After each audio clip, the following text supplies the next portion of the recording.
آئیے گا آج ایونفیلڈ reference case کی سماعت ہے اور سابق وزیر اعظم میاں محمد نواز شریف، مریم نواز اور کیپٹن ریٹائرڈ صفدر احتساب عدالت پہنچ چکے ہیں۔ کارروائی کب تک شروع ہوگی اور کب تک جاری رہے گی؟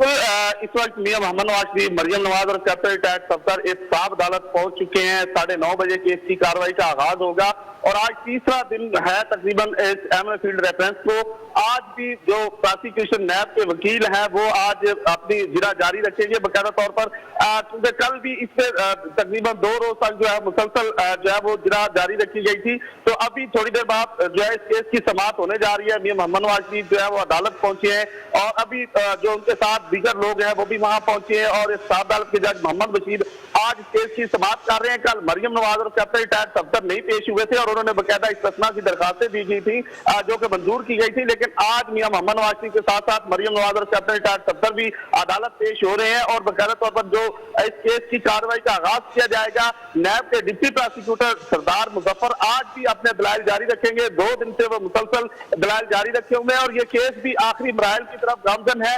اور جب یہ سردار مظفر جو کہ ڈپٹی پراسیکیوٹر نیب کے وہ اپنا بیان مکمل کر لیں گے تو اس کے بعد خواجہ عارف جو کہ میاں محمد نواز شریف کے وکیل ہیں وہ حتمی دلائل دیں گے اور اس کے بعد یہ جو کیس مکمل ہو جائے گا۔ تو آخری مراحل کی طرف یہ کیس جا رہا ہے۔ احتساب عدالت کے جج محمد بشیر اس کیس کی سماعت کر رہے ہیں۔ تقریباً 9:30 بجے اس کیس کی سماعت ہوگی اور تقریباً 1 بجے تک اس کیس کی سماعت جاری رہے گی۔ جی بہت شکریہ ضمیر حسین، ضمیر ہمیں تفصیلات سے اپڈیٹ کر رہے تھے۔